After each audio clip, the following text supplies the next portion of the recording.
Yes, that's good.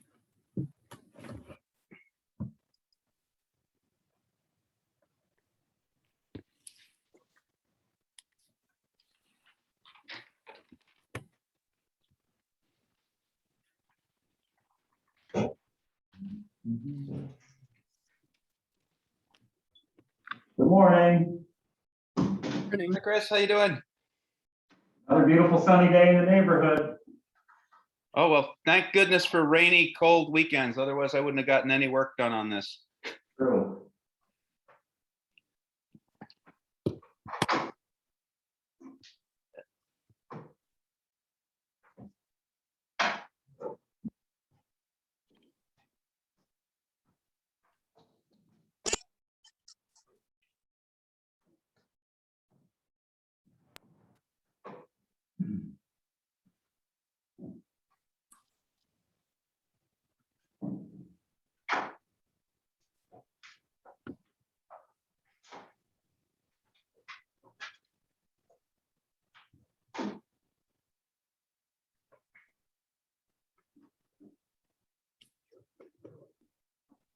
Yes,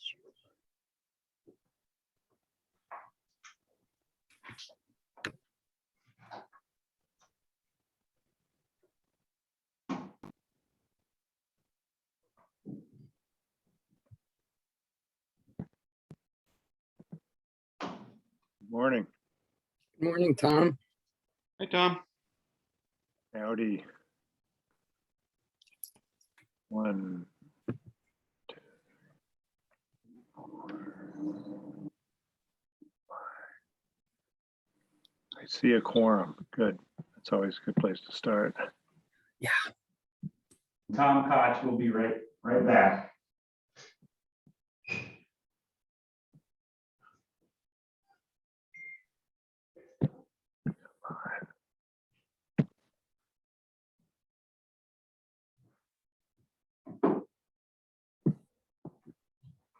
Well, I flunked out of law school last night. You did? Yep. How'd that happen? Well, I bought the books at the beginning of the semester. I never attended class. I never did any of the assignments. I'm coming up on final exam time. I have an appointment with the dean to try to plead my case. And I realized how I wasted my time. Maybe please don't throw me out. And I got lost someplace in Chicago. I never made it to the meeting. Finally woke up. Still having those dreams. You had the college dream last night, Tom? Is that what you said? That's funny. I had the same dream. It must be something connected with the lab. I mean, I have that dream every now and then. You know, I guess everybody does. That you haven't done your work and graduation time comes. I didn't have it as severely as you did last night, but it was just like a little hint. It's like I hadn't gone to some class and I wasn't going to graduate. Sometimes it occurs in my 8th grade math classroom. Oh. Well, anyway.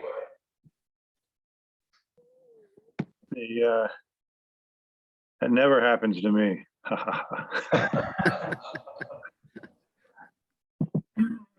All Well, right. when it happens to me, I'm actually teaching the class. So I don't know which is worse. You show up, Want you know, somebody- it's like you have to give a lecture, you don't have any of your notes, you don't know why you're even there, you know, the whole thing. Oh, was this supposed to be Zoom only? No, I have a meeting in Stowe at 11:15 that I can't miss, so I've got to sort of be close by. But I can come to the afternoon session in person if other folks are going to be there and want We'll, to we'll, put heads together. we'll talk about that a little later on in the agenda to see what that might look like. So let's call the meeting to order. And take up the minutes of the September 27th meeting, which were posted late last week. Are there any additions or corrections? These, I have to say, the meetings have, the minutes of the meetings have evolved to be more detailed than that we started out with, and I think that's a good thing, particularly for those members who can't attend a particular meeting, and for the general public to get a better sense of the narrative that's happening in meetings. So, but when you get to that level of detail, it's becomes more possible that a bit of detail will not line up with our collective or individual recollections of what actually was said and who might have said it. So You have Eric Covey to thank for that. I was taking minutes early on, and my style may have been a little more abbreviated than Eric's. Eric's doing a very nice job. okay. Move to adopt the minutes as presented. Okay, I'll second. Jeremy moves and Rob seconds approval of the minutes of the September 27th meeting. Are you ready for the question? If so, all in favor of the motion, please say aye or raise your hand. Aye. Aye. All opposed to the motion, please do likewise. Any abstentions? We've adopted the minutes of that meeting, bringing us to the public comment portion of the agenda. And I'm not sure I'm only seeing one screen here, Chris and Eric. Are there others who are in the meeting who are not on the screen? I don't see anyone, Tom, other than the LAB members. We have Eric Covey, Mia Crow, and Amron Abergele. And Michael Chernick, sorry. And that's it. No members of the public. Okay. And we will move on to the next agenda item. In terms of board member reports on public forums and other public interactions, I participated in a 5-town forum last Wednesday evening, hosted by the 5 towns in the Mount Mansfield Unified Union School District, where there was discussion and questions about the Huntington situation. In the discussion focused mostly on the Senate districts, but there was some mention of the Huntington's placement in its current House district. I thought that seemed to be relatively well attended, and perhaps a prequel to the types of hearings we're going to be seeing late in the month or early in November, where boards of civil authority are participating, sometimes with a participation from a member of the Apportionment Board. I also was in a forum hosted by the Rights and Democracy Group and VPIRG. I think that was last Monday or Tuesday. And I also was a panelist on Friday afternoon at Middlebury College at a forum sponsored by the Middlebury College chapter of the American Association of Geographers. And I think I'll be getting some follow-up messages from that group with links to the PowerPoint presentations used there. There were probably 40 plus students in the room at the college, and I don't know how many others were participating virtually. Some of the panelists were participating virtually, some of us were there in person.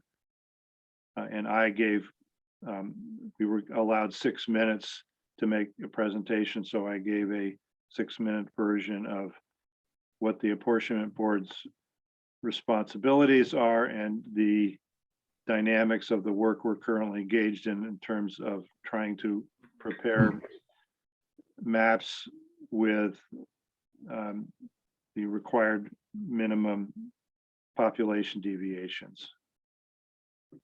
Did the geographers by any chance figure out how to move Huntington to a more cooperative location? I think they probably have some really interesting ways of doing things like that, Tom, but they would involve moving towns around the state. Would that we could do that? Yeah. So, and I think some of you were sitting in on some of those forums. Is there anyone on the board who would like to add anything to that topic?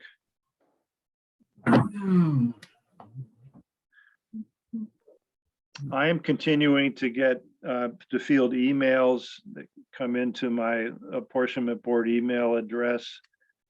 They tend to fall into some recognized categories of the Huntington situation. There are people who are following up on that dialogue thread. I've received a few more on the Chittenden Senate plan that as it affects other parts of Chittenden County and the islands. And I received yesterday an inquiry from the select board chair in Corinth. I should add that at the 5-town meeting, there was testimony from a gentleman named Tom Jocelyn, who I think is from Jericho or Underhill, who has apparently created at least 2 maps of the Chittenden Senate District, which I am trying to get access to in a way that I can share.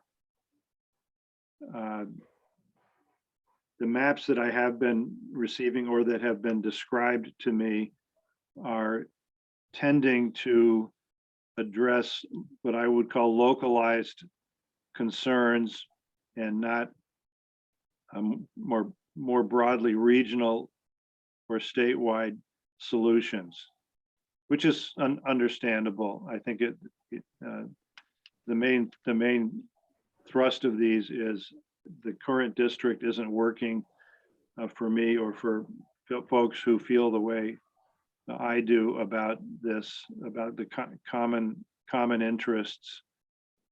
And so the map proposals are focused on addressing that, and that's not the broader mapping challenges.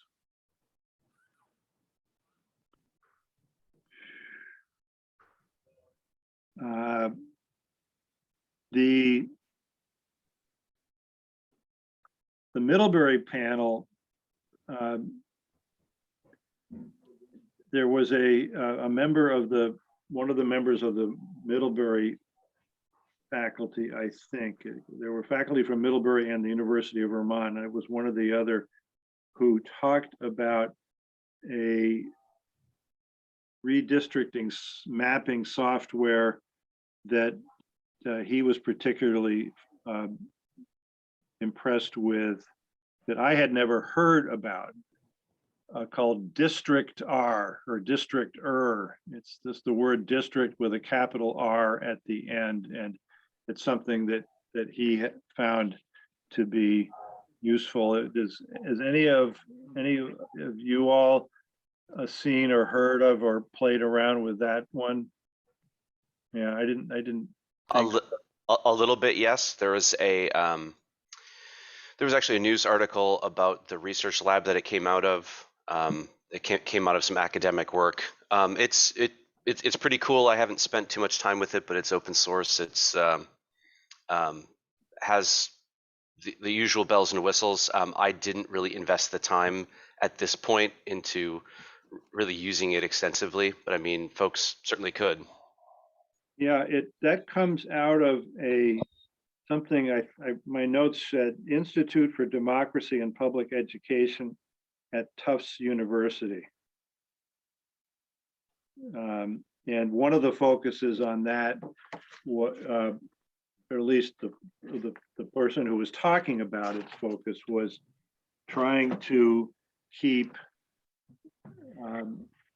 or trying to be able to determine whether you could keep campus areas intact in redistricting, which I thought was an interesting approach.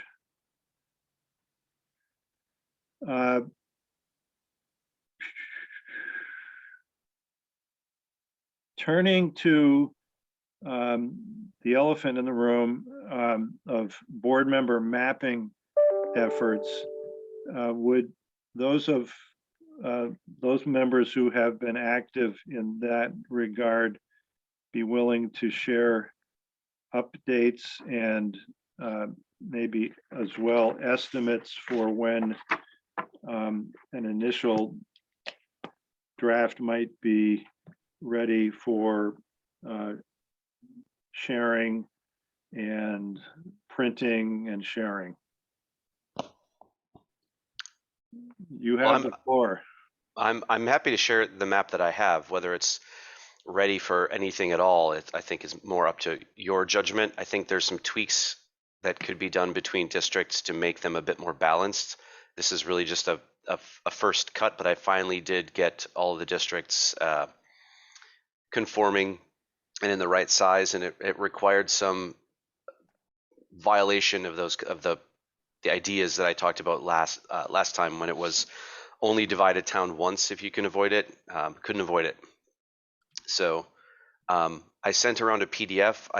We can either work from that, or I can share my screen and show you the maptitude map, so I can zoom in a bit more clearly, if that's useful. You have a preference? I guess whichever is going to give the better resolution, Jeremy, and be easier for you to maybe walk us through portions of. Sure. Well, sharing my screen then. So Eric, could I have host, please? One moment. Thank you.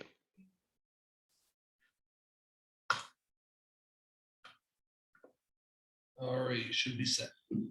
Thank you very much.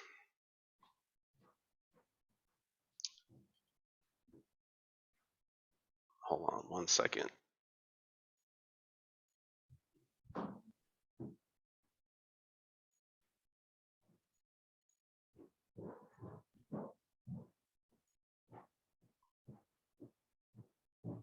All right, so hopefully you can see this now.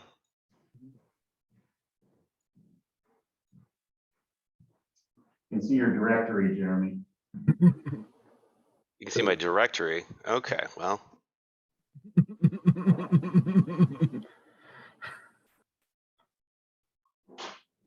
All right, let's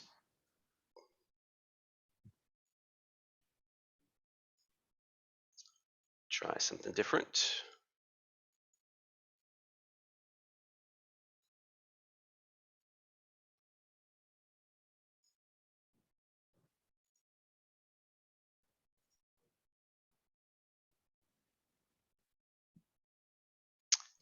Oh, here we go.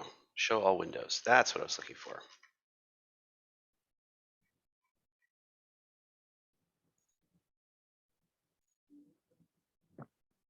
All right, can you see that now? Yes. We think we're looking at Rutland in the middle of the screen. Okay. Glad to hear it. All right, so I can start back down at the bottom. And so I guess I'm happy to take some notes if folks think that things need to be tweaked in places like that. I'm just not sure it's a useful way to spend our time to say, oh, move this this road over or move it over to this river or whatever. No, perhaps not this morning, Jeremy. Right. No. And again, your methodology here was to achieve all single member house districts and subdividing towns as little as possible while still completing that map. Right. And so the error that I made kind of early on was making some districts just kind of too large over time. So by the time I got to the end, I had the same problem that Rob did. So Rob, you were one district short. I was Yep. 4 districts or 5 districts short, which required some rethinking. So I ended up, erasing all of the districts in Bennington County, for example, and some in Rutland County, redrawing that with that in mind, knowing that I would have to be smaller. It wasn't going to be so easy to conform to directly to the town or city boundaries. I also had to do the same in Chittenden County. I had the right number of people, but they were in kind of non-contiguous places, so I had to kind of restart there. So things down here look okay. Bennington is a little bit weird compared to what it is now. We have the northeastern kind of quadrant of the town, joined with Woodford and such over on the east side, and then the very northwesternmost corner joined with Shaftesbury up to the north. Could you scroll to the bottom of the map, at least Sure. Bennington, and did you track, Jeremy, how many or how many of these districts are the same as they are in the current map, if any? I haven't, and my instinct is that basically none of these will be the same. Okay. I mean, so in like easy, 2 town districts like this, like Pownell and Stamford, this could be like a current district. Don't know, but that was not anything that was not on my mind as I was going through this. So similarly, if there's a town that just happens to conform to looks like 1 seat and it's still 1 seat, then that probably worked out too. Jeremy, if you scrolled down to Bennington, it's not appearing that way on my screen. So is anybody seeing this? I'm still seeing Rutland. Is everybody still seeing Rutland? Yes. Right on the screen, Jeremy, but I've got your PDF open, so I'm looking at that. So I see what you're talking about. How about now? The same. Huh. Okay, well, we can do this another way then. I'll just share the PDF. It's not as nice to look at, but what are you gonna do?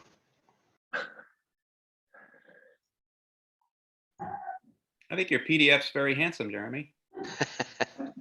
Thank you. I tried to make it as gigantic as possible.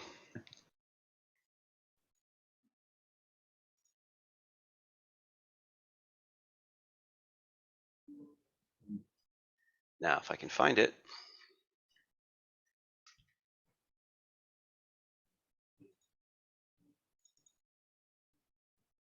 All right.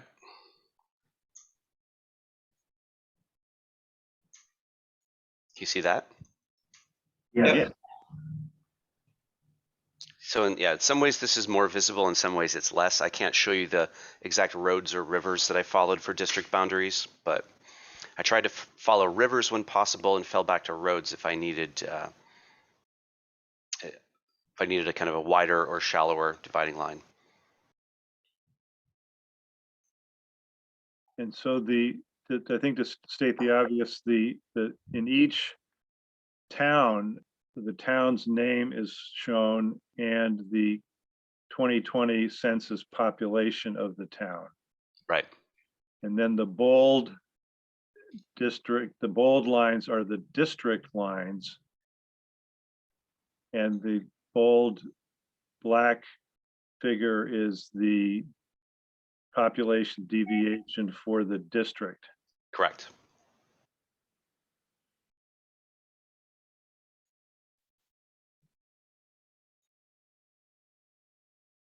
So I'm happy to drive wherever. I mean, if you all are okay with the southern part of the state, I can. And I think we talked about this a week ago, Jeremy. Does this map shift any House members out of this area of the state or not? I have no way of telling that. That's not part of the calculus, because the notion of shifting House members is sort of it's kind of in our own minds. Whether someone is shifted or not, I mean, into something like a different map. I took all of the crayons, put them back in the box, and started over. Oh, I understand. So you don't know whether, for example, then well, we can see, are there 1, 2, 3? So just looking at the town of Bennington for a moment, there are 3 single member districts wholly contained within the town of Bennington. And then parts of Bennington are included in 2 different single member districts. Is that right? Yep, that's right. Okay.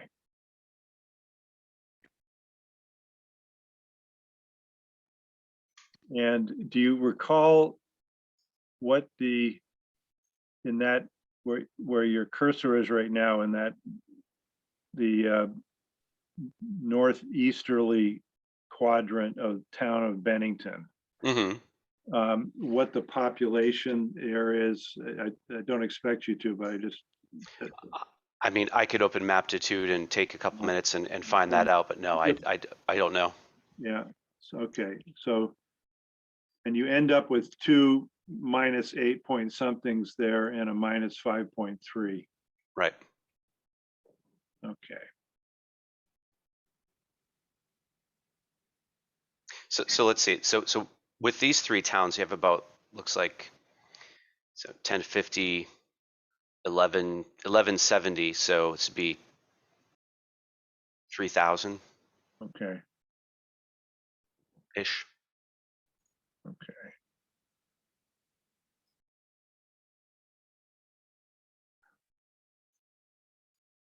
Okay, can we scroll a little to the east? Sure. 1 second.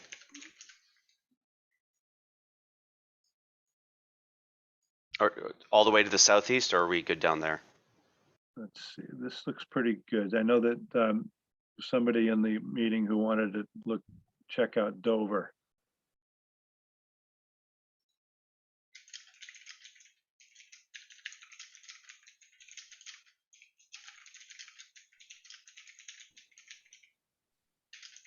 What?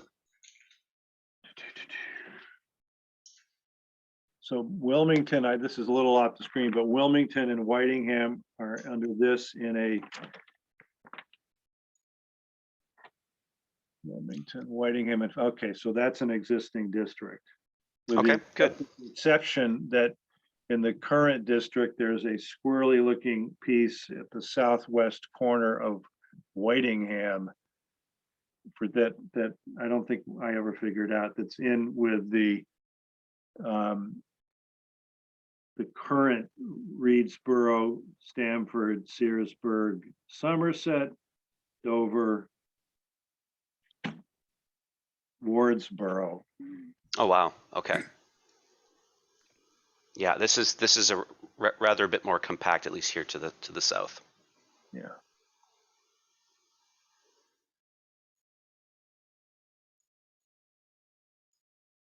Okay.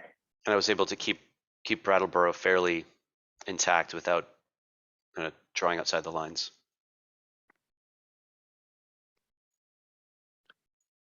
Jeremy, when you were a kid in grammar school, did you like to draw outside of the lines? Yeah. In grammar school, Tom? Yeah. Yeah. Well, in K through 6, let's say, whatever that's. How about K through 16? No, I still color outside the lines as much as possible. All right. Anyone else like to ask Jeremy to move around the map? Or I want to point something out if folks are looking at this little weird bit here. Sometimes we get census blocks that are really misshapen, and this is one of them. This was one that I tried to get rid of, but it kept kind of messing up the population counts because it's attached to a populated center, and it just screwed everything up. So we could make this look nicer, and this percentage would go down, and this percentage would go up a lot. Jeremy, a lot of the times those little squiggles, because I've run into them too, they don't have anybody in them. It's not always the case, and this may not be that case, but I find that it's like generally something like that follows a river corridor or a road or something where there's actually no houses. So it looks ugly, but you know. well, there's that kind of I'm looking at my atlas.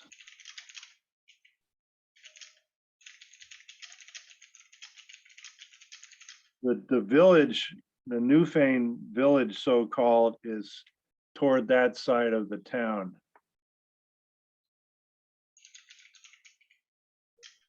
So part of that could have been scooped up in that. But yeah, there's also a settlement area called Williamsville Station. So this might be a candidate for going back and looking at how we might clean this up in the future. I mean, if that looks suspect, or if that looks like we could do better there, I'm happy to add that to my list. So this is really right along the Brookline Newfane line. Mm-hmm. And Brookline is an odd shaped town. And you're following the West River there. The boundary between Putney and Brookline is actually Putney Mountain, which is not passable year round. Oh, Basically, from Putney, you have to go down to Route 30 and across. I mean, you can go across in Dummerston, but Brookline is not a convenient drive, and so neither is Newfane, really. Currently, Brookline is the southern.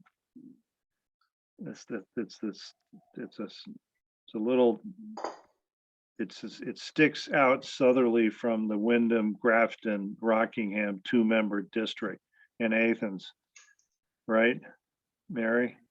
Yeah, it would go with Athens Townsend more than it would with Putney. Okay.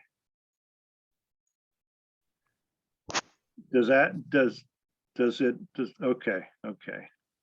My division down here was Putney Dummerston, which go together nicely to make a 2-town single-member district. which of course would mess up everything else Jeremy has done. So,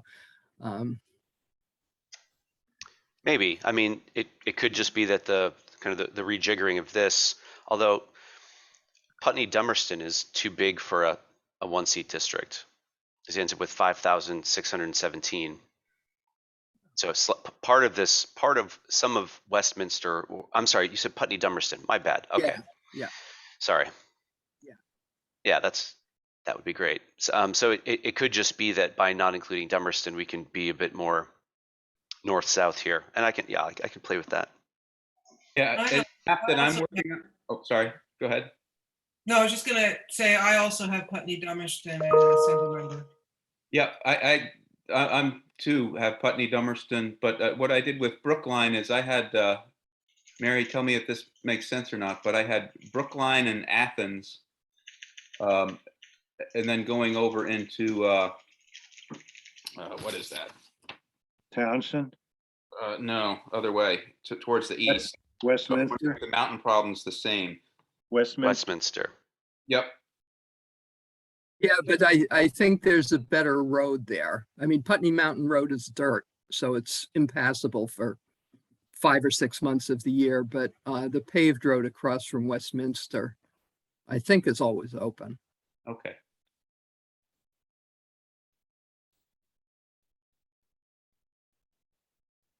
Mary, what is the, in terms of local interests and intersections, the relationship generally between Westminster and Townsend? Huh. I don't really know. I mean, because Route 5 tends to be the orientation along this side of the state. So I think it's probably that Westminster would relate more towards Bellows Falls. Part of Westminster relates to Putney, but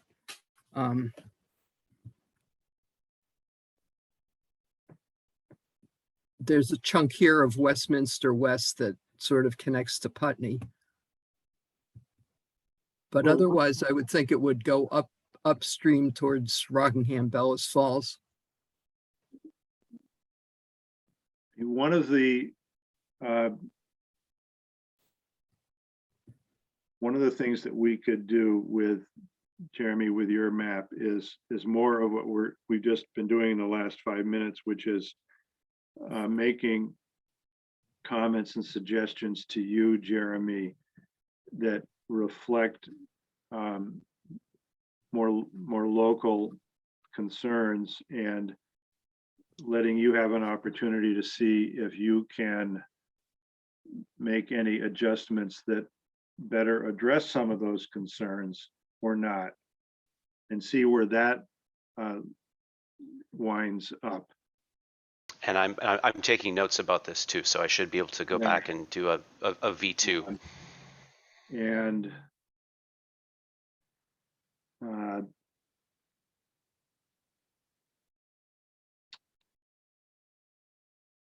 what did you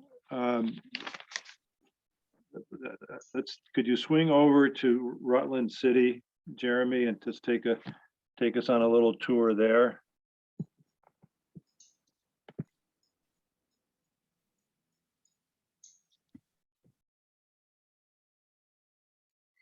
Oops. So I was able to keep three single member districts inside Rutland.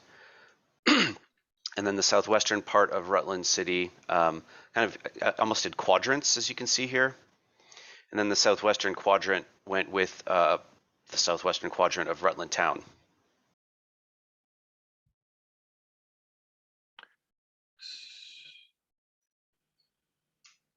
So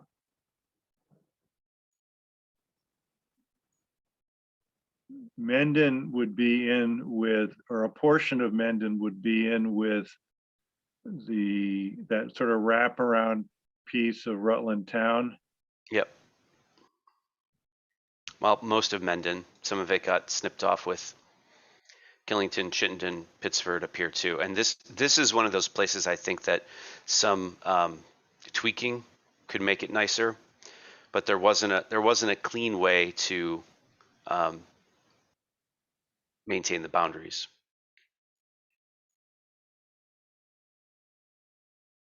On the other hand, this followed the only one cut within a town into an exterior district.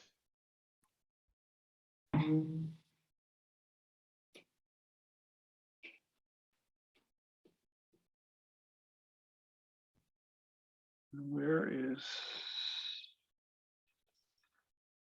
Hang on. Okay, there we go.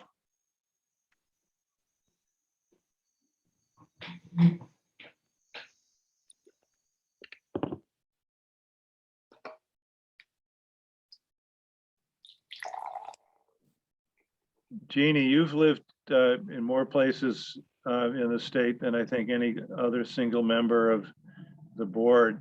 Have you been down? Do you have any history down in this section? I have lived in Rutland County, yes, a few places. I'm just taking it in now, and it's hard to, I want to get the sort of the overview. I am interested in the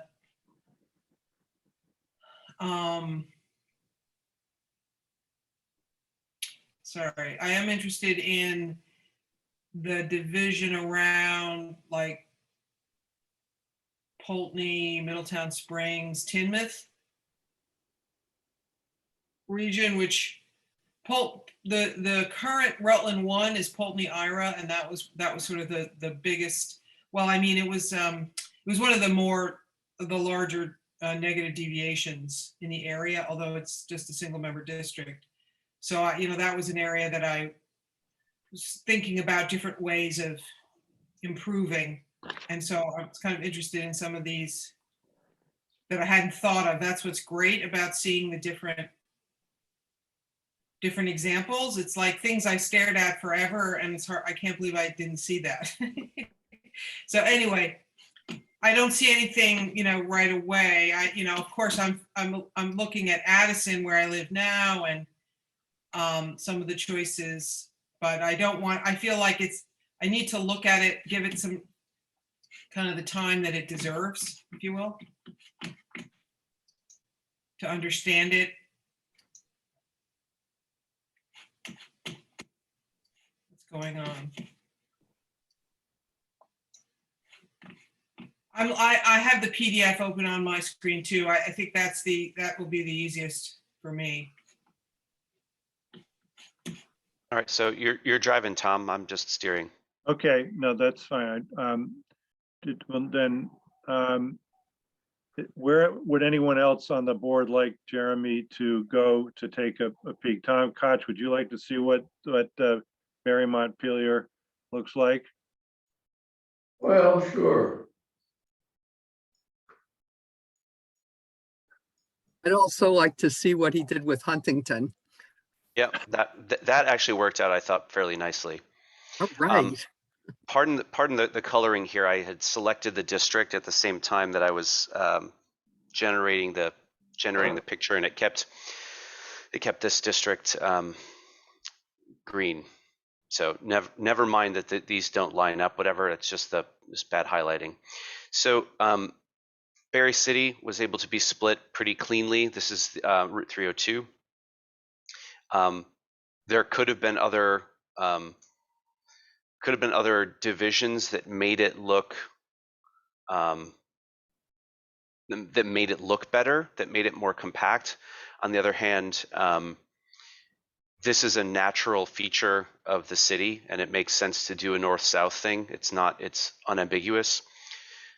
Barry Town by itself did not have enough to justify two single member districts on their own. So I went and kind of grabbed some of the naturally, quite a bit of Plainfield actually. But a lot of Plainfield here actually shares a Barry Town zip code. That much I know. There's a colleague, a friend of mine who lives right here on the border, and on the other side of the street. He's like literally on the border. He's on the Plainfield side, but he tells everybody he lives in Barrytown because that's how the post office delivers things. Don't know that I think much of that arrangement. Actually, what are your parameters that you're working with, your limitations here? You got 8.5% up in East Montpelier there, 7% in Berlin. This right here is one of those borders that could definitely change the Montpelier, East Montpelier bit. The reason that this is where it is because it was, I think this is like Route 12, and so it was something else like Route 12 and the Winooski River or something like that. So these can be balanced out. And so similarly, this dividing line, this is the Winooski River for the most part, and this is actually, this bit south of the Winooski River was actually part of Berlin once upon a time. So it seemed logical. So this could get pushed down, and this could get expanded a bit. And so those numbers, if you imagine averaging those numbers, we could get to about 5% deviation across these three here. Okay, well, you have part of Montpelier in with East Montpelier? Right. Ah, And part of Montpelier in with Berlin. that And won't fly. Well, okay. Montpelier, I think by itself is a pretty good 2-member district. I was playing around and I started in Barrytown, as I mentioned last week, got a little bit further. I'm up around Franklin County at this point. I went I took care of Washington County, then I went around to the river and up through Essex County and across the top. Franklin County is a bear. You got a bunch of towns there with about 3,500 residents, and there's not enough for a single member district, but if you add another whole town, it's too much. So you got some lines to be drawn there. But what I did was put East Montpelier and Calais together, and they made a pretty good single member district. And they've been that way before. Mm-hmm. And then I put Plainfield, Marshfield, and Cabot into a single member district. And Plainfield and Marshfield have a school together. Barrytown and Plainfield have basically nothing except a border on a map. But Barrytown is within 7% parameters for two-member districts, I believe. It's 7923, I think, is the population of Barrytown. And you get what, 85 something for two single-member districts. So you're only about 300 people off in each district.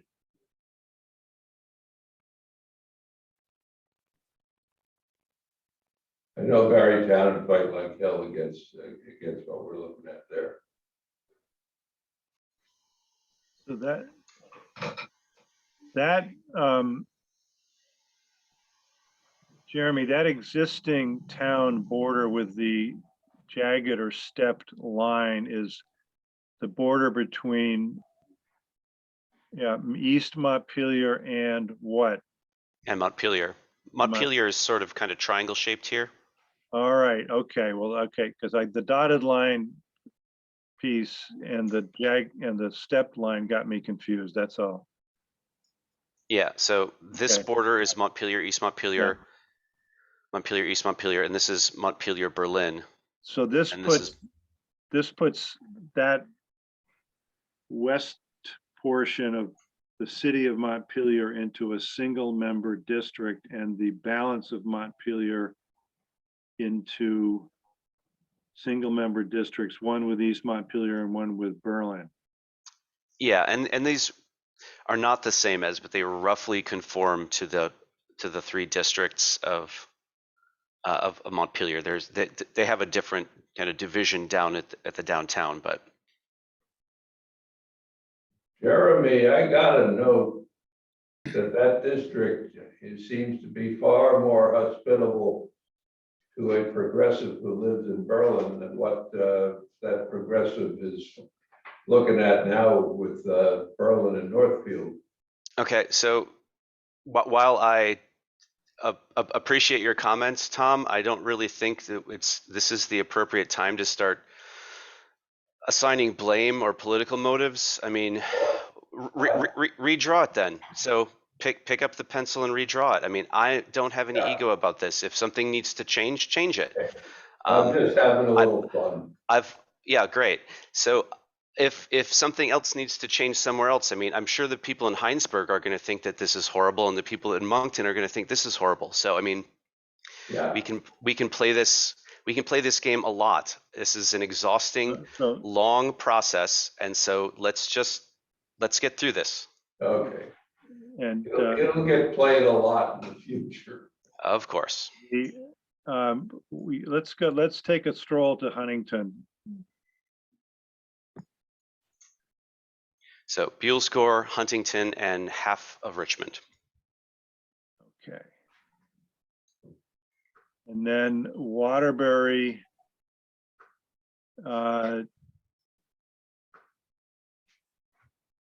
goes into a portion of Stowe, right? Yep. And then the balance of Waterbury becomes a single. Yes. Okay. And the only reason that this is another one of those situations where this number could be reduced if you choose a different dividing line than the river here, than the reservoir. Right. So this could be quite a bit smaller. This could be quite a bit bigger. It could be much more balanced. Rob, would this capture or not capture the Moscow portion of Stowe? No, I don't. Well, Moscow is generally down in here, so it might capture some of Moscow. Okay. Let me, So the balance of Stowe would be in with a portion of Morristown and portion of Cambridge. Right.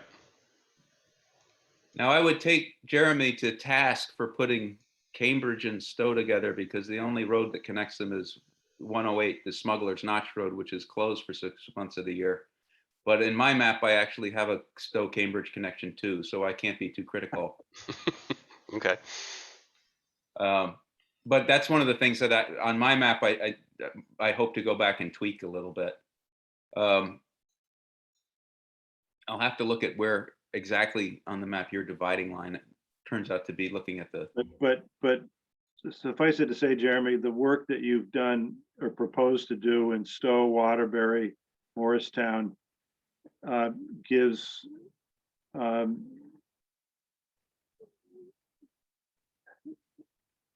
doesn't require the addition of Huntington to make all of that work. Right. Which is how Huntington got there in the first place. Right. To fix a deviation problem in the Waterbury area. Yeah, my expectation, and I have not just gone to play with this. I'm going to add this to my my note here, is that we could probably push this up rather a lot into Morristown, take some of Morristown, and then have Morristown extend over here into this district. So reduce that number, increase that number, and everything sort of gets pushed from west to east. Okay. I don't think that the Route 108 situation is a real problem as long as you can get from one end of the district to the other without leaving the district, which you can do. No, you can't. Not in the winter.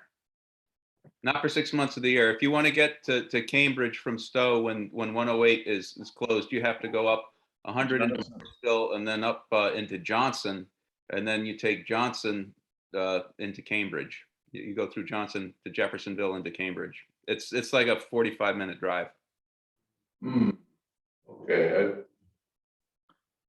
I thought Route 15 stayed within Morristown and Cambridge. No, you're right. Jeremy, could you scroll over to St. Albans? See what that shows us? So this gets a little bit it's kind of messy because it's the districts are so small. So you've got where that 8.8% number is Fairfield. I don't think so. No, this 8.8% is part of St. Albans town Down, okay. Oh, and that's going right. I going see up it into a bit of St. Albans city. now. I see it now. Yeah. So the St. Albans City would form one single member district, and the balance of it would be in that portion of the town that yields an 8.8% deviation. Right. And then the rest of St. Albans town would be a single member at a 9.4. Right. What is the overall deviation on this map, Jeremy? If you, You mean the highest to the lowest? yeah, I don't have that in front of me in my my connection to the server okay. quit some time ago. Okay, well, It's probably pretty high. So I mean, even just right here, 9.4 to negative 9.8, that's probably it. So I mean, we're definitely approaching 19. yeah.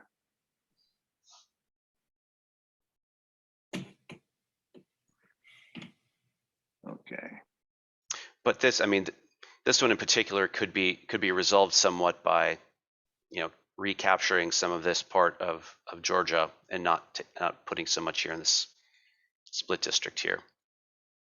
There's a 9.9 and a minus 9.8. Can't get Right. much closer to 20.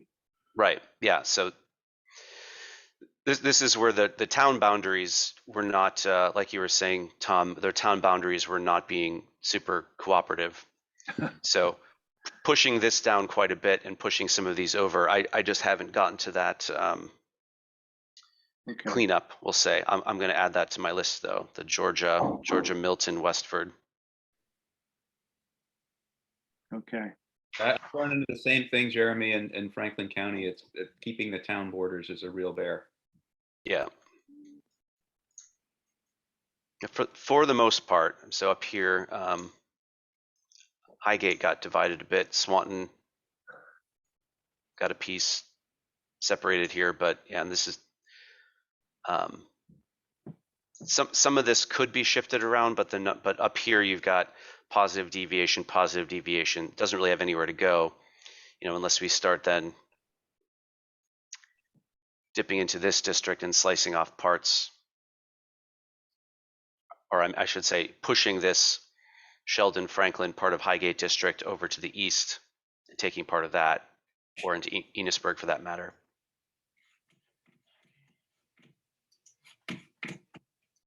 okay. Well, thank you, Jeremy. Keep plugging away, and everyone else, if you have suggestions that address, sort of compatibility and common interest issues, share them to help Jeremy avoid, anomalies that would not be obvious if you're not familiar with the area. Tom, this is Chris. So as draft maps are discussed by the board or distributed to the board, I'm assuming you want those put onto the lab website? I think so. I think it would be critical that they are labeled as something like a work in progress or incomplete or something to that effect, so that they don't get taken out of context. You know, and that this is not a proposal yet of the apportionment board. This is a board member's exercise or draft, and that the draft is only a, you know, I don't know how to do that. Maybe we can Chris, you and I can work on a legend or something that goes right on the map, so we don't risk any more misunderstandings than we absolutely have to Okay, deal with. Let's not cause riots prematurely. right. And Mia just put a note in the chat to say the one that we do have up there, I think it was Rob's, oh no, sorry, Tom's, is labeled Senate Trial Run, August. Yeah. Yeah, and I do think that whatever gets posted should be in a format that is conducive to printing, or that we make one conducive to print also available, because I really think that's what a lot of people are going to be doing with these maps in order to work with them, for better or for worse. Jeannie, you had a question or a comment? No, I'm just eager to share my work. Okay, well, fair enough. Let's go on to that. You have the floor. Thank you. And thanks, Jeremy, also. It is extremely painstaking, and so I appreciate, even though the way you looked at it and the way I looked at it were obviously different. The same kinds of issues obviously are, you know, coming up all the time about each step you take affects the next step. So anyway, I continue to finish my my work in Excel. So what I have is a complete house map. And I went ahead and added the descriptions of the towns that are in each of the districts. And I'll share it in a couple of minutes if Eric can give me the sharing capacity. And anyway, so I kept the current, you'll see the current districts listed as a reference. In a few places I added a new district, or the old district name would have to be changed based on whether it crosses the same counties or different counties or that kind of thing. I tried to indicate that. And what else did I want to say before sharing it? I will, anyway, I guess I'll just share it and see what people have to say.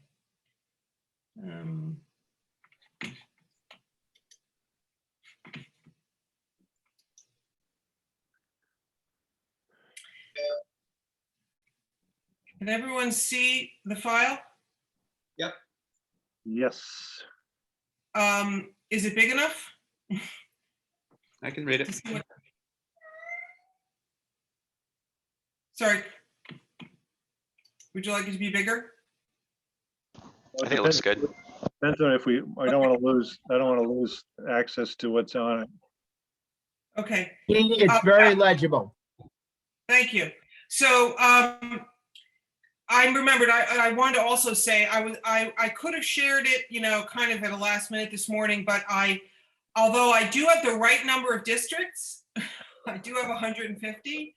I do have, I think, a few hundred extra people, and I want to check and see what happened there. I'm hoping it's not a fatal, something fatal, but anyway, so this is organized alphabetically roughly by county. And I mean, it's by house district and therefore by county, more or less. I had already shared, this is an update of what I had shared last week, although most of what I already shared is the same. I've just added various portions. Obviously, this isn't as it isn't as easy to kind of take a tour through like an actual map. And my next step certainly will be to transfer this onto Maptitude and see what luck I have there. In all cases where I had to take a portion of a town, I did look up information to convince myself that there was enough population in the right place to do it, but I didn't dig in to find like the exact place to put a line. I haven't done that, but I did sort of look over where the population is to make sure it looked plausible, that you could get as much as I've indicated. And then the other thing, Tom asked this question of Jeremy, which I understood why it was not quite as easy for him to think about it this way. But because I'm starting with the original districts and then adjusting them as needed, for the most part, I can say that, so for example, that Dummerston Putney district that came up earlier, that is actually part of what's currently Wyndham 4, which is a 2-member district. And I've converted that. So that's one that became a 1-member district that did not get replaced in the Wyndham area. And I have one other that's similar to that in the, it's basically the Orleans Caledonia district. I split off, Jeremy had the same district, I saw it. I split off Craftsbury, Albany, Glover, or Greensboro to make a 1-member district. And I'd originally had another district for the rest of it, not exactly the rest of it, but basically another district coming out of there. But I got stuck in the northwest part of the state with too many people and not enough districts. So I ended up getting 2 additional districts, more or less. One of them is in the South Burlington area. So basically, South Burlington currently is divided into 4 districts, and by adding a portion of Williston, you can get another district that kind of overlaps South Burlington and Williston. I mean, I didn't bother to figure out how it all be rearranged, but the numbers work out. And then another one that that one was rather obvious, that just the growth there was, enormous. And then another one I used in the Essex up towards Westford area, and also I pulled in a bit of Milton. I saw actually Jeremy had, maybe not, it's definitely not the exact same thing, but a similar, looked like a similar grouping of at least some of the people in the region.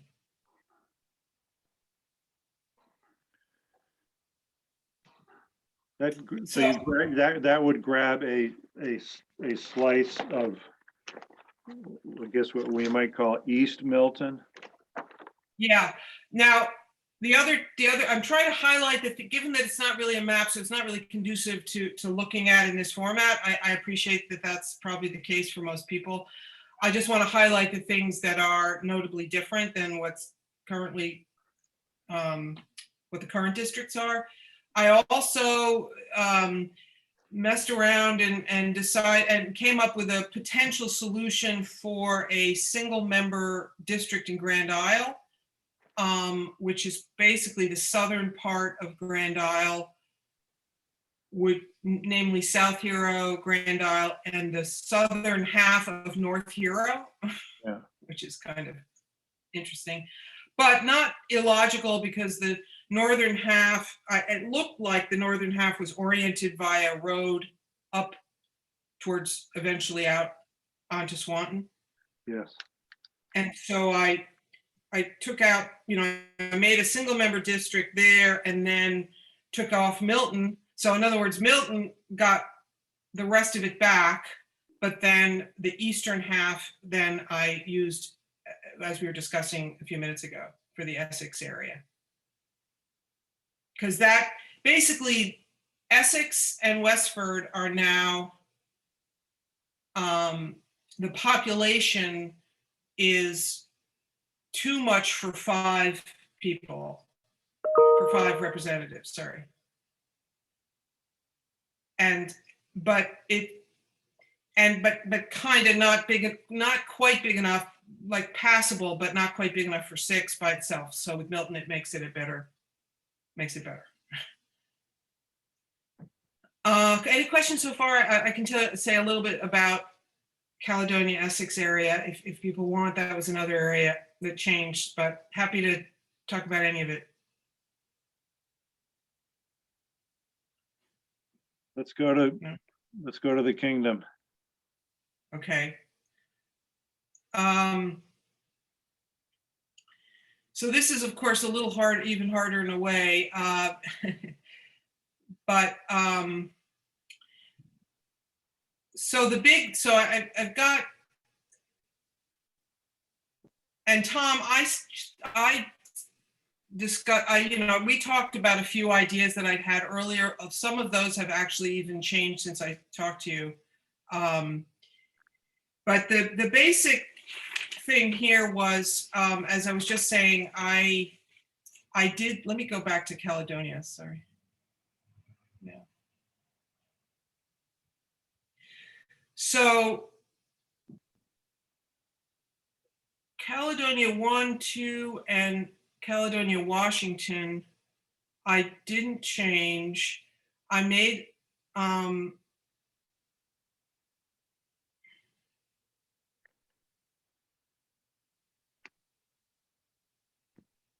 yeah, the Concord, so you can see on the left there, if this is showing up in column F, is the current deviation. So Caledonia 3, where St. J was pretty high negative deviation. And so I worked to improve that. I ended up, Kirby would have done it, but not great. And I ended up moving Concord in there. And then anyway, I ended up shifting around some of the towns to form some new districts in there. And as I mentioned earlier, the biggest kind of overall difference is a 1-member reduction in the general area, a 1-member representative reduction. Sorry, I'll go back down now to Essex, Caledonia. The overall rearrangement, if you could say it, sorry, I'm just going to grab some here. It kind of shifts the Essex, Caledonia, Orleans district to be sort of a little more north and west, or a little less south, I should say. Yeah. Can't be any more north, or else we would grab Canada. But it has less of some of the southern towns and a little more of north, up at the border towns, I guess you'd say, to the west. That's kind of the main difference there.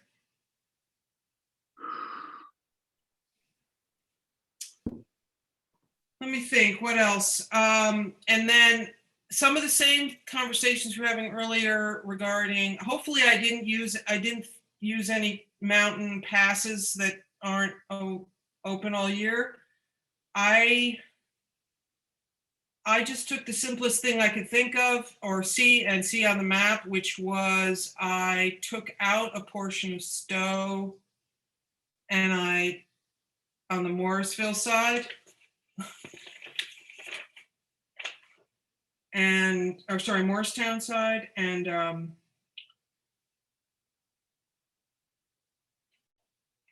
so you've got a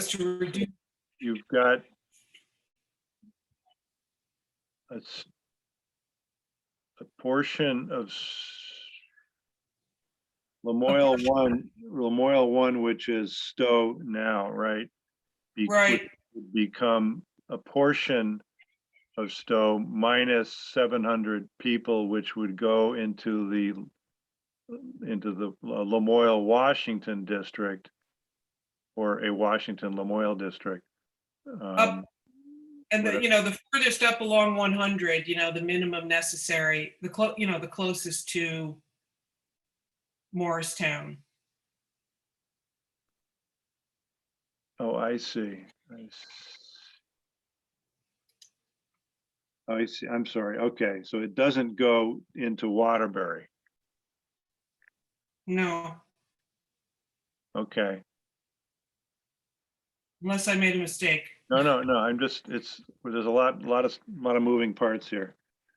There's a lot on the page, and I've looked at it so long that it looks like home to me, but I'm sure it's a lot on there. Let's see. What does that, can you tell us about Huntington? At the moment, I may keep working on that area. I tried various combinations of things, not dissimilar to what Jeremy had, let's say, combining with either, with Richmond and basically the Mount Mansfield Union School District towns. I tried various combinations there. I didn't get anything that I could then resolve, the carryover issues that came from it at the time.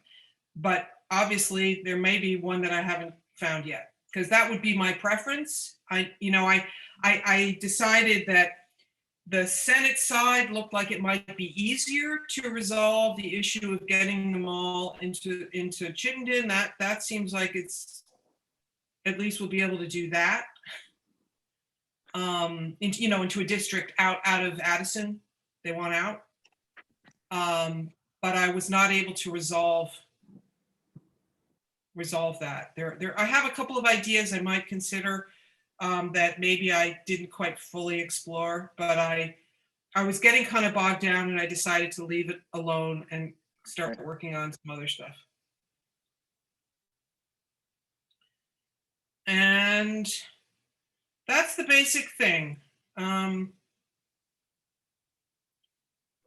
did make Brandon its own district, and then created a new district out of Brandon's currently with Sudbury and Pittsford.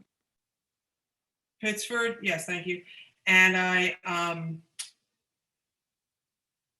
created a new district there. I did add a little bit to Barrytown to improve it's not necessary, but as a way of saying, okay, if we wanted to decrease that deviation somewhat, maybe we could take a portion of Williamstown. My overall deviation is 15.3. So I was happy with that. So if there are other questions, I'm happy to answer them. But what I was going to say is that I want to look, before sharing it, I want to look over, see if I can find why I have an extra few hundred people somehow,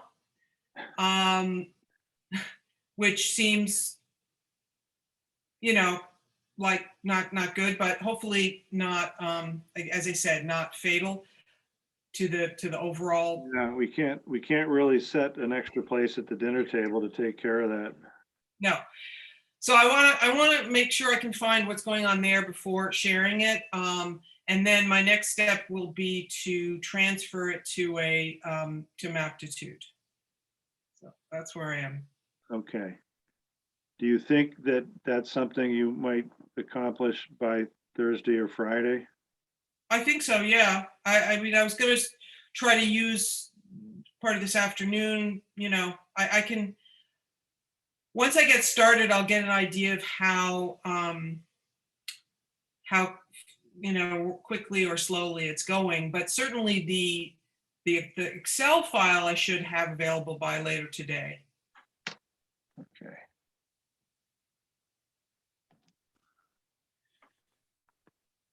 Thank you. Welcome.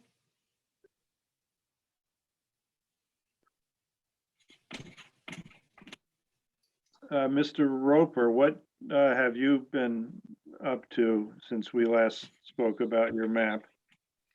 Well, I've spent a lot of time trying to tweak my 149 seat map, and it was like, you know, those games you played in the car when you were a little kid with the numbers, and you had to get them in order. And so after a little while, I gave up on that and I've started a fresh map, where I've taken what I've learned from that exercise, and it's not quite done yet. I've got all of the counties except Chittenden and Addison done. I was hoping to have them ready for the meeting today, but it'll probably be this afternoon. Some of the similar stuff that some of the other folks have talked to. I mean, just looking at my map, I was able to get, I have almost the exact same division of Barry City as Jeremy, but to Tom's point, I was able to make the numbers work for 2 single seat districts for Barry Town. You know, up in the, you know, you continue to have those problems with town lines up in Franklin County. I was able to, I think, keep more of them intact than Jeremy by just beating the heck out of Swanton, which I have divided on a number of times. I have the same solution as Jeannie on Grand Isle, where you have a northern single member district with part of Swanton in it and a southern single member district, and then you take. My recollection, Rob, is that that's happened before in a House district. I may be confusing that. I know that at one point Alberg might have been in the Franklin County Senate district, or maybe I'm I confusing. think it still is. I Yeah. think it still is, frankly, Franklin County, Albert. So there's some precedent for that. Yeah. Different from what Jeannie had with Milton. I had 3 Milton district, or well, no, wait, let me zoom in here for what I'm looking at. So I had a West Milton district, a Milton sort of village center district, and then I had an East Milton district with Westford, which fit pretty neatly. That's as far as I've really gotten in Chittenden County. I've been sort of putting off dealing with Essex, as that's what tripped me up the last time. I probably should have started with it. Hey, Rob, would you like to become the host so that you can share? Oh, sure. Gene, do you mind making Rob the host? I think it's still you right now. If Oh, you darn. Oh, darn, you noticed. No, All right. all right, wait. Yeah, I got it. Make host. Thanks, Gene. All right. I am now the host, so share screen.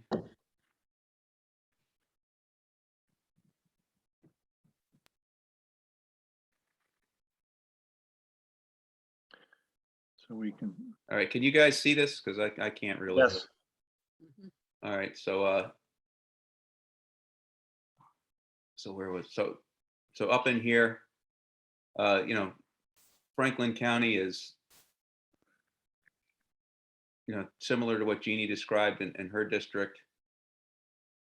I really just sort of carved up Swanton in order to keep some of these things. This is currently the same, a 2-member district right now. So I just split it along the town lines. This is my one concession. It's the one deviation that I have that's over. It can be solved by breaking up this district line. I think this is like 508 over. And this is a little bit. That's Highgate, Franklin. Yep, Highgate, Franklin. So we can fix that, but I left it in deference to keeping town lines intact.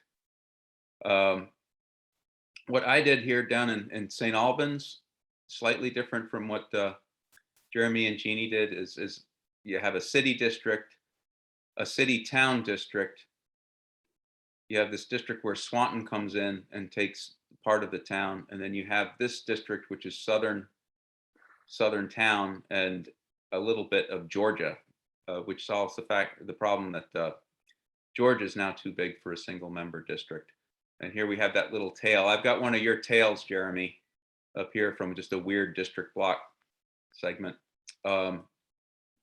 Georgia takes just this little tiny bit of Fairfax to make up that. Here, I've sealed my own fate as a resident of Stowe by putting Cambridge and this section of Stowe in. Again, that's something I want to go back and tweak. Let's see. But did you say you could get there from here in the winter? You can't get there from here in the winter, so you got to fix that. This is the only road, and it's closed. Yeah. Um, Well, Rob, maybe we can use some of that new infrastructure money for a tunnel. I will definitely put that to the select board. Let's see. Sounds like something similar to what Jeannie was talking about, splitting up this district with Craftsbury and Albany into 2 districts. You know, St. Johnsbury, this was another problematic area because St. Johnsbury is now too small for a 2-member district. Linden is also shrunk as well. So the solution here was you have Kirby with Linden and part of St. Johnsbury. You have a Linden district and you have a St. Johnsbury district, is how that worked out. This remains the same. This Hardwick district is the same as it was. Montpelier, a little different in that I have East Montpelier and Middlesex are part of the district. Two districts in Montpelier, which works out the neat division, and then just this little bit. Oh, what town is that? That is this little bit attached to the Calais district. Let's see. All this white stuff is where I haven't gotten to yet. Let's start at the bottom. This district remains the same. What I did with Bennington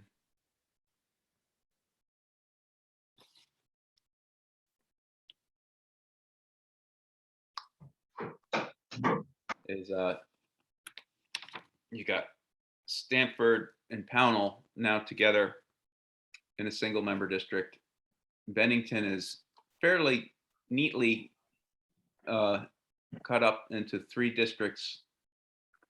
I'd look for information. I'd look for some insights from people in that area as to where the best places for the splits are. And then you have this Shaftesbury with just a little bit of Shaftesbury coming down into there. Manchester becomes its own single town, single member district, and the rest of what is currently that district, with a little bit of tweak at the bottom, becomes its own single member district.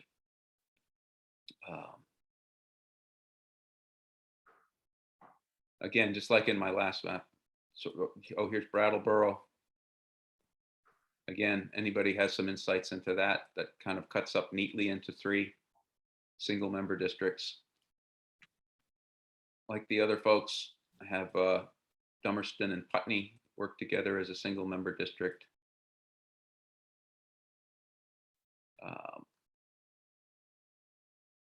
So okay, that's the Brookline. This is the Brookline, Athens, and going east. Westminster. Yeah. Form that. What happens to Rockingham? Let's see. That becomes a 1, and a portion of it goes into Grafton and Wyndham. No. Let's see. Is this? Scroll it down some more. Yeah.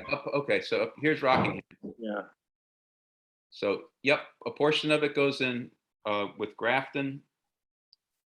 And then you grab Chester. Chester. Yep. And then the rest of it remains a single member district focused sort of on Bellows Falls. Okay.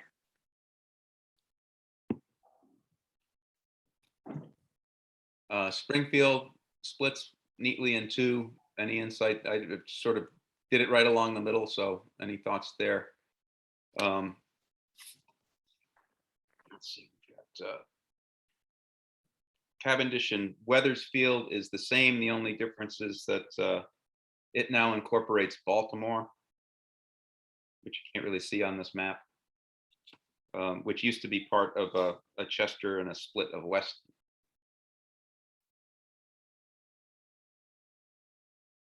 Zoom out just a little bit, more of a bird's eye view.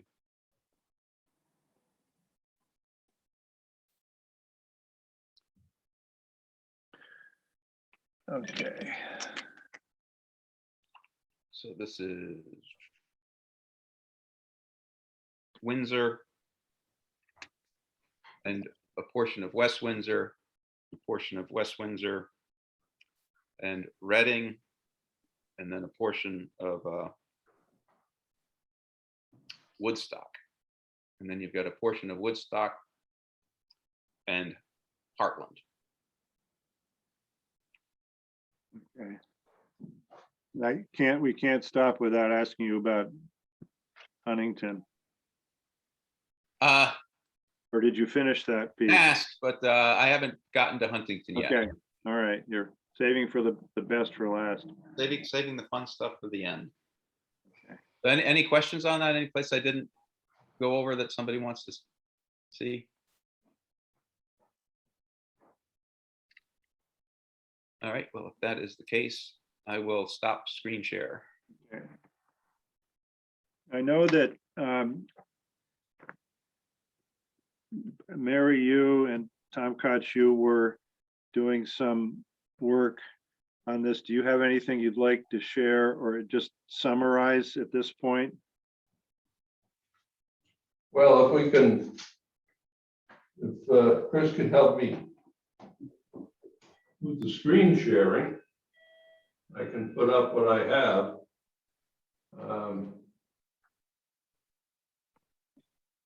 Do you have something you can email Tom? I'm not sure I can plug us in here. Possibly. Rob, do you mind either making me the host again or making VTSOS?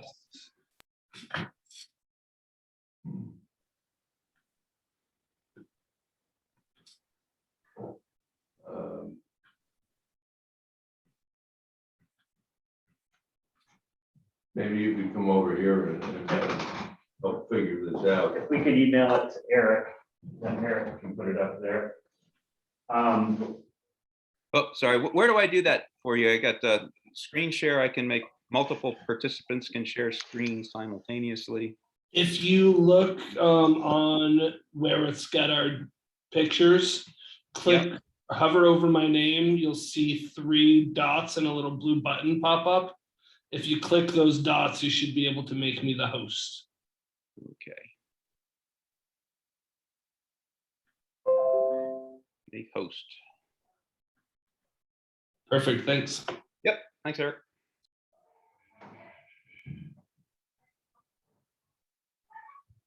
You have email? Oops, oh, I lost it now. Just I have a linked copy, so. actually what we have to do is put a G in here. There it is. And,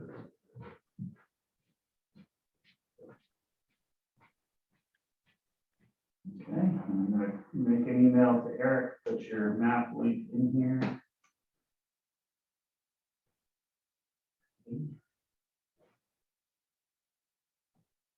Is it one that's posted to the website, Chris and Tom? I don't think so, Eric. Okay. I'm sending you a link right now, Eric, and hopefully you can pull it up. It's gonna come from Tom's Gmail. All righty. Hopefully Eric will be able to pull that up on the screen.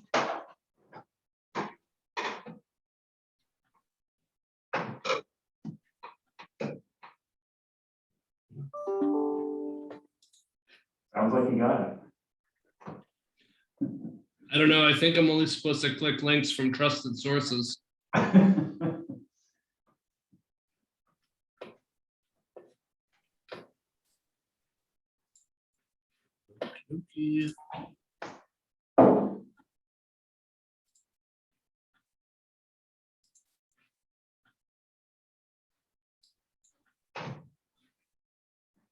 All right. How's that look? Okay, one of the things with District Builder that I noticed is they don't have all the town boundaries in. So on some of these districts, I had to put a town into a district I didn't really want it in and note it for further reference. But we can blow that up a little bit, Eric. I started with Barrytown, as I mentioned, which is Sorry, I'm up in Canada now. it's a doable 2-member district. And where I had 2-member districts, I have not further subdivided them at this point. We can either do that, there you go. We can either draw a line in there, or we can throw it to the Board of Civil Authority and say, where would you like it? And Barry City is even a better 2-member district by itself. Let's see, Montpelier 2-member district. I left Berlin and Northfield alone. And let's see, if you move over to the left there a bit.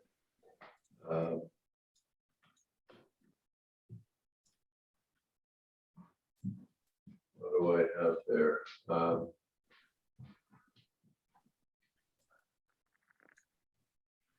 let's see. I put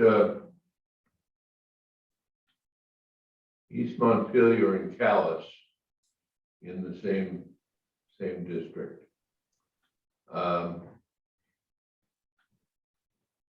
And Plainfield, Marshfield, and Cabot in a single district, which I believe that is a prior configuration. Woodbury is a chronic problem. I think that's one of the cases. Let's see. Putting that in with Worcester and Middlesex. Worcester and Middlesex, yeah.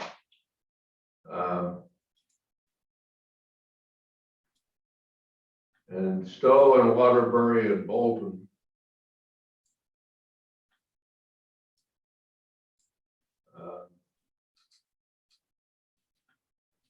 Let's see. Yeah, Johnson.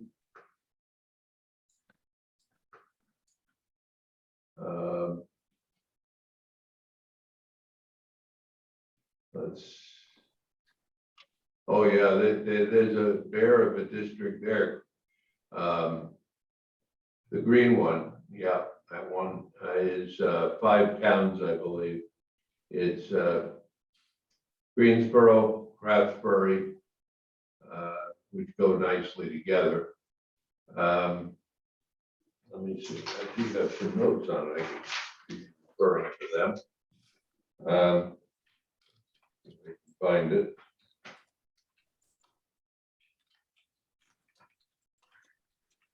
Greensboro, Craftsbury, Eden, Hyde Park, Belvedere, and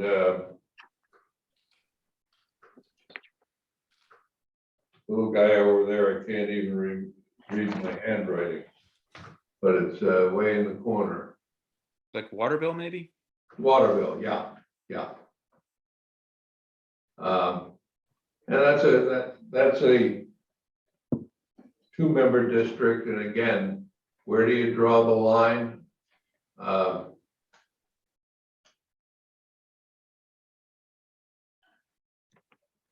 I guess I'd leave it to the towns to figure that out. If they can't, we can do it for them.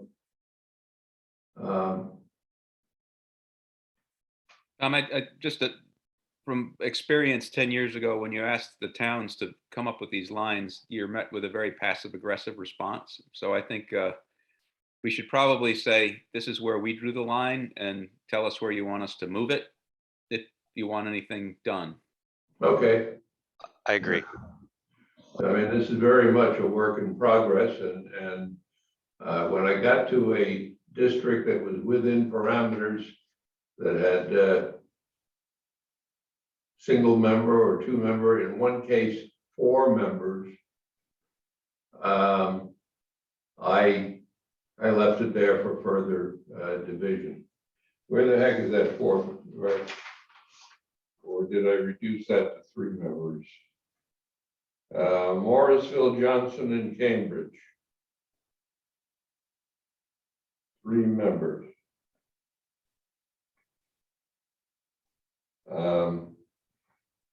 Yeah, that.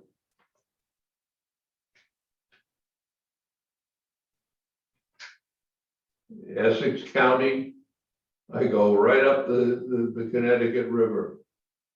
What the heck? Wait a minute. Where did that?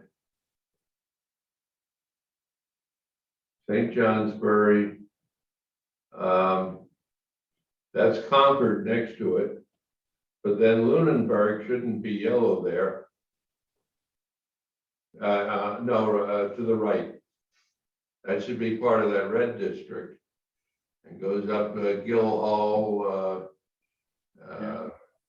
Maidstone, right on up to Canaan and Averill, which has only a few people living there year round. If you've been there, you understand. And then the blue to the left there is Brighton.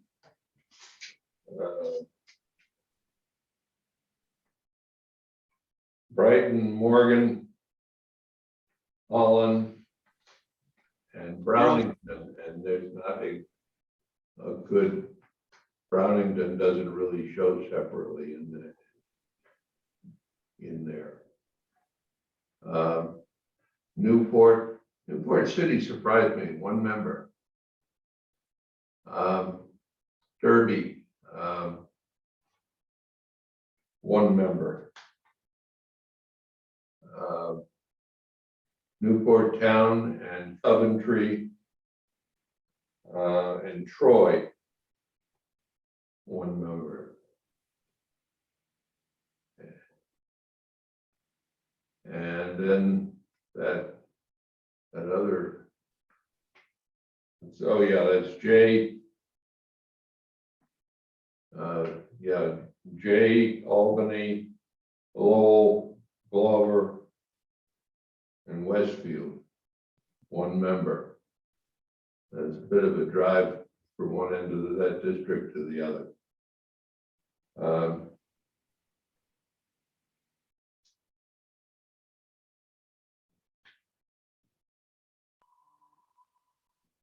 So going over toward that district there, I think we mentioned Greensboro, Craftsbury, Eden, Hyde Park.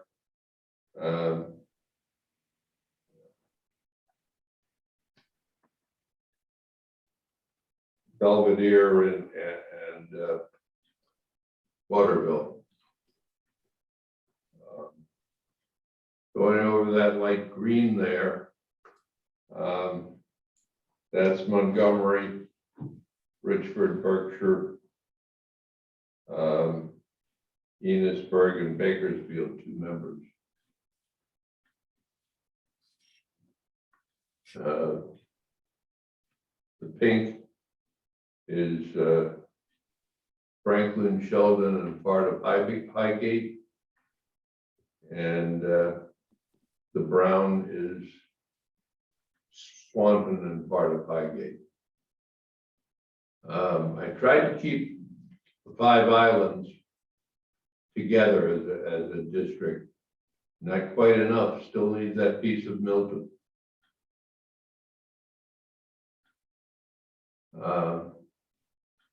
That's about as far as I got. Thanks, Tom.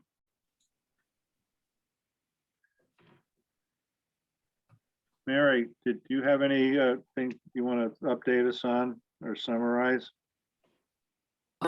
I am still, I've been working in Maptitude, and I did what Tom did in terms of saying, okay, this town is big enough for 3 members and I'll set it aside for later. So I'm still at the later point of dividing those towns up. And I don't have the screen space to share a map and be on a Zoom call at the same time. It just will not work for me. So, and since my map is still a work in progress, I would hope to finish it up and get a PDF out by the end of the week. All right. Thank you.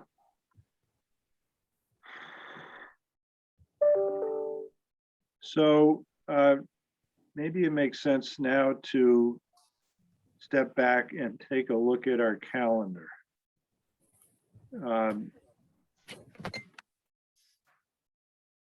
Take a look at our calendar. I think we imposed a deadline on ourselves of getting the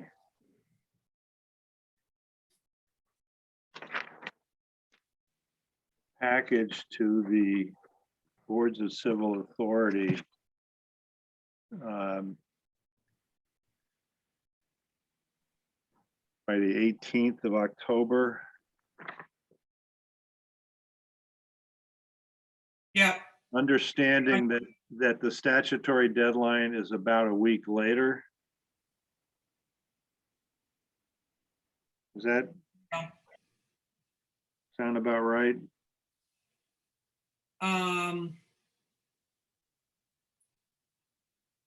Yes. They have to have at least 21 days. I mean, they have to have at least 21 days to respond. So it's really just a question of how much time we want to have after they respond.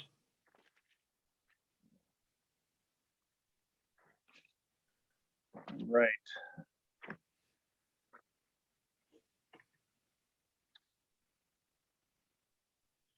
I have a question about kind of the requirement, but and also sort of a practical, maybe sort of a more practical form of what's required in terms of making the tentative plan available to towns. So I'm talking about 17 VSA 1905. Anyway, it says we have to contact towns if the plan would divide the town into 2 or more districts, or if the plan would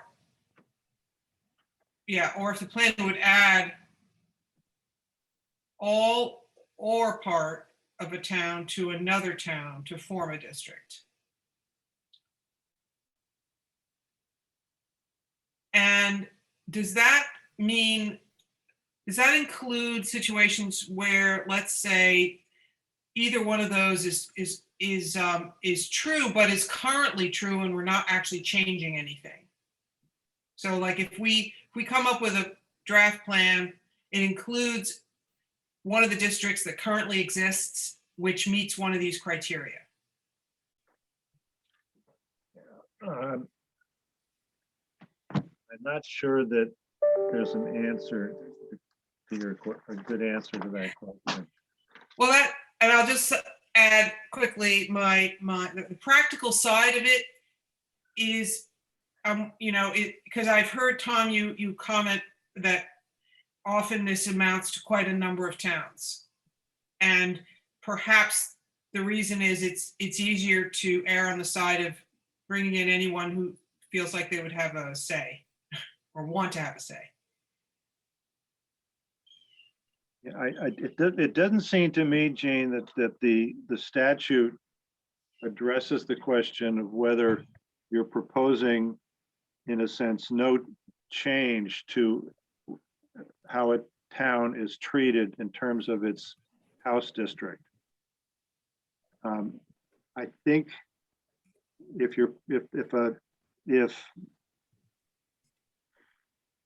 no, let's just pick a town. If Bridgewater is currently in a single member district with 3 other towns, and we're proposing no change to that, you would think there's no real need for those boards of civil authority to get activated. If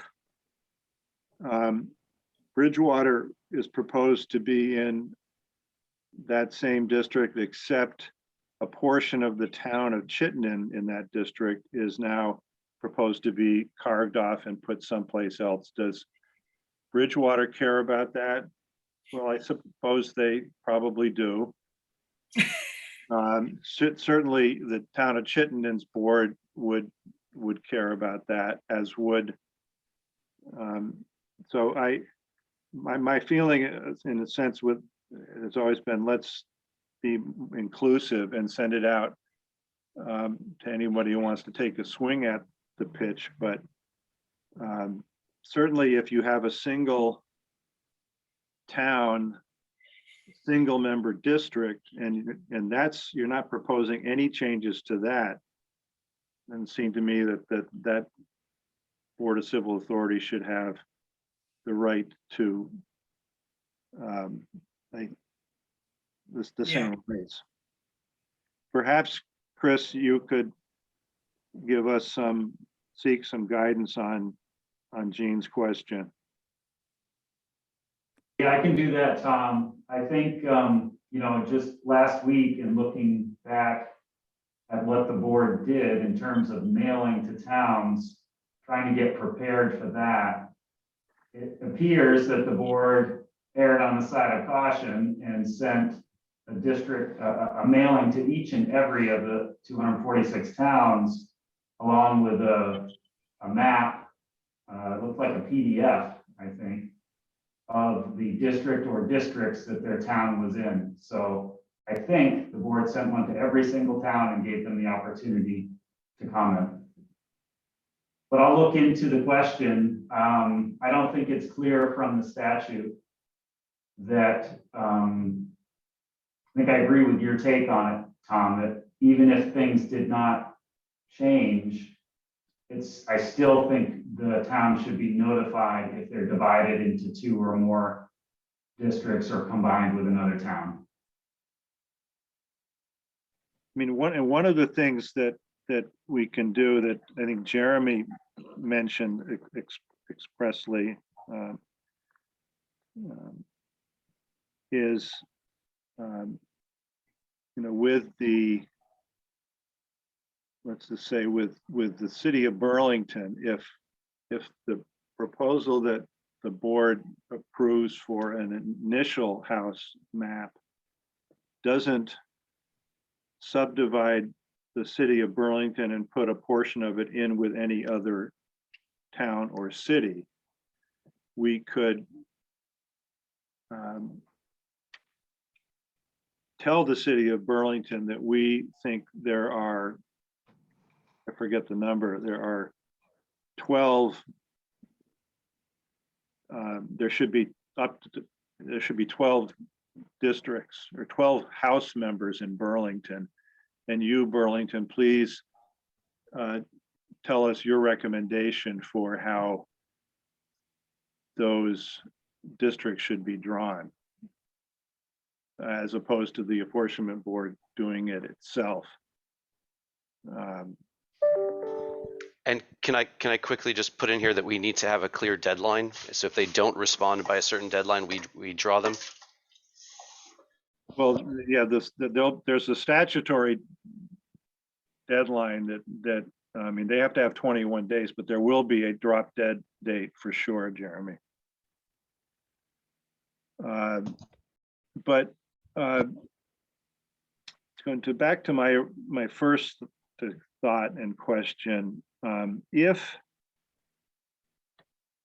we are to stick to the timetable that we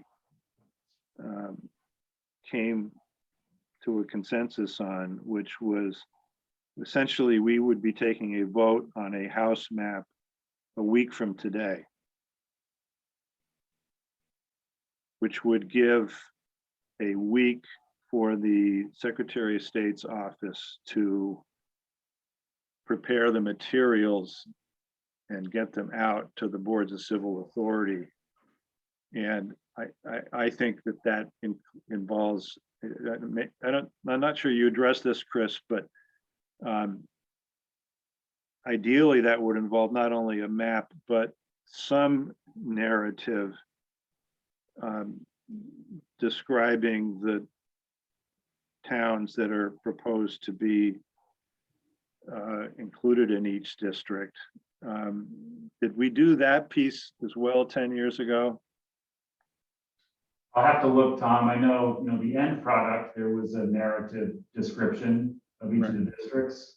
I'm not sure that was sent out with the mailing, and I'll try to find that out as soon as possible. So it may be if there's just the map, and it's a good, it's a kind of high resolution to it, that the Secretary of State's office won't need a week to prepare that mailing and that transmission to all the boards of civil authority. But just for the sake of discussion, if we're taking a vote a week from today, there's a lot of mapping work to be done between now and then, and I'm trying to envision what a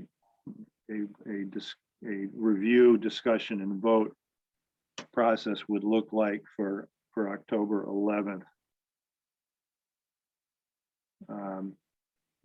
Another possibility is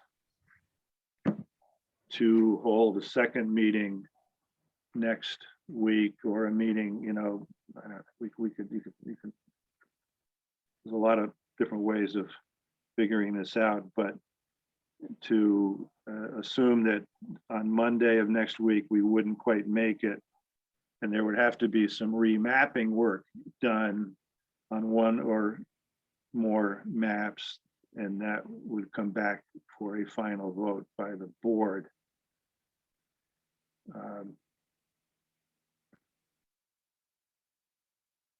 I don't have a brilliant answer to that. I just want to be respectful of people's time and mindful of the difficulty in doing revised maps.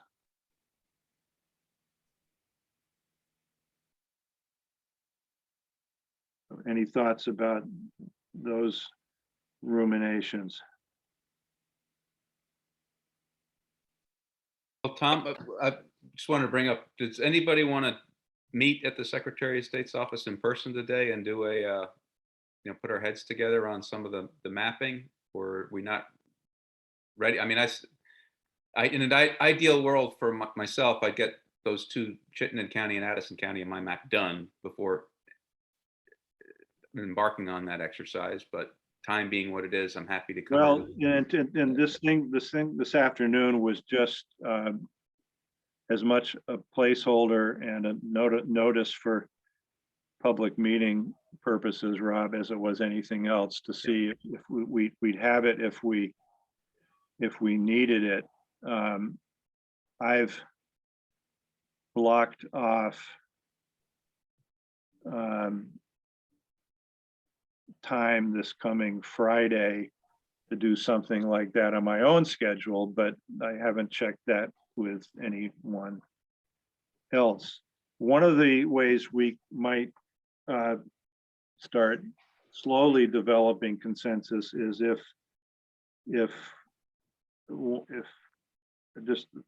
one of us decided after today's meeting that one of the 3 or 4 maps that's in the works is the one that is generally appealing, that member could say, well, I'm going to start, collaborating more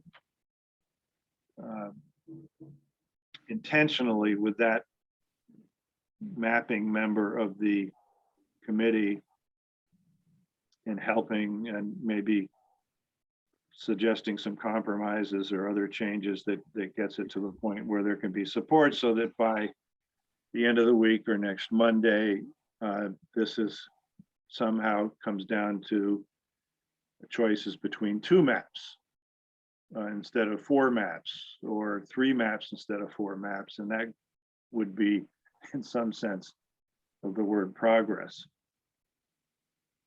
Tom, I think Rob had a good suggestion. If fewer than a majority of the committee want to get together and do a little work session, what I noticed in working on it would have been very convenient to have a second person looking at some of the numbers, doing some of the addition and figuring out what should go where. It's really a 2-person job. Would make it a lot easier. So I think there's some merit to getting together. No doubt. My question, sorry, I wanted to just bring up the looming the looming deadline of October 11th, and whether we believe we can meet it and should keep trying to meet it. I think we could meet it if we have meetings between now and then. If the next meeting we have is on October 11th, then we will not meet it. Well, but that part I agree with. I mean, I guess I'm just saying more than, I mean, that's fine. I'm not actually, I don't have a firm opinion about the likelihood of meeting it. I guess my view was to just be clear with ourselves about whether it is a reasonable thing to try to meet. And I'm with you on that. For me, I like the idea of maybe coming in person, and I think that would be helpful at some point. Today, I'm not going to be able to do that. I'm going to just plug away, trying to get my information into Maptitude. But I'd be willing to meet another day this week. That's all. Well, here's a suggestion, and I know we've reached our endpoint for this meeting, but I can participate this afternoon for a portion of that allotted time, but I can't do it in person. I think if there anyone who can sit in person or virtually to, let's say, participate in Rob or Jeremy or to do some more mapping work, that would be commendable. And then see what that has yielded. Use that information to make a decision about trying to schedule another meeting for later this week. I think we will notice the meeting for next Monday regardless, but the content and goals for that meeting will remain to be seen based upon what we can achieve either in small groups or individually this week. Keeping in mind respecting people's schedules and stamina. How does that sound? Plausible, reasonable? It sounds reasonable to me. I would count on having a meeting on Friday. I think if we can get sort of the maps put together today, tomorrow, so we have something that we can really discuss as, this is a completed map that maybe we can tweak. And this is another completed map that maybe we can tweak to formulate that, and have that debate on Friday where we sort of tweak the maps, and then Monday would be the discussion of, what are we going to vote on? Okay. I'm makes- available today and tomorrow, but not on Friday.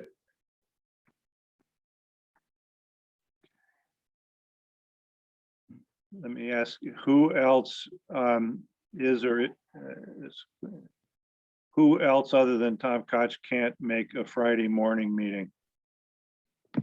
I can't. I would be free around 11. That's as close to Friday morning as I could do. Okay, I can only meet virtually on Friday morning. Ditto. yeah. Well, I think we're making pretty good progress virtually. I think we all long for the in room. How about you, Gene? On Friday? I can meet Friday. Morning, 11 fine. It's still morning too.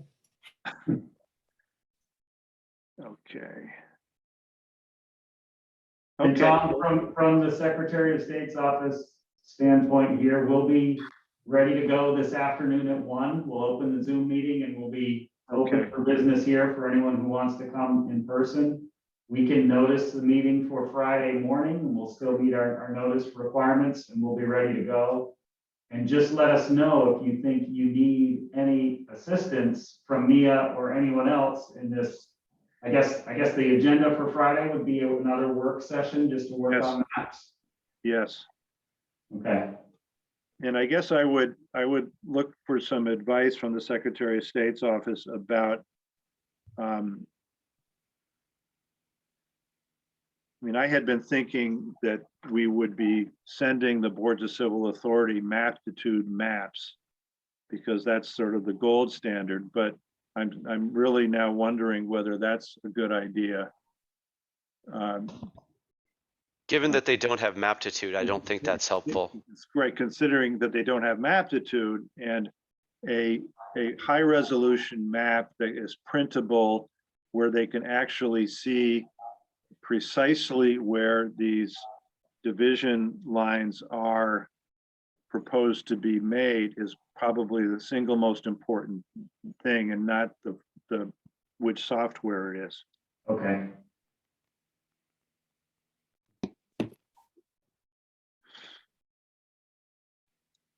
Okay, well, let's carry on in that front to the meeting for as many as can participate from 1 to 3 this afternoon. We'll notice a meeting for 11 on Friday and again for 9 o'clock next Monday.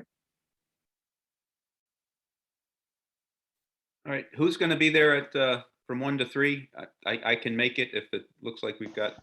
Yeah, I will be participating in most of that. I can't. Make it. Mr. Koch, you will be there? Yes. Okay, So it's the 2 Toms and myself. So that would work for no quorum. yeah, If I've gotten something, that it would be profitable to share with a group, I'll check in, but I'm thinking it's more likely I'll just be plugging away on Maptitude. okay. All right, well, we'll see you all this afternoon, whoever's going to be there. And until then, adieu. All right. Bye-bye. See you all Friday. Bye.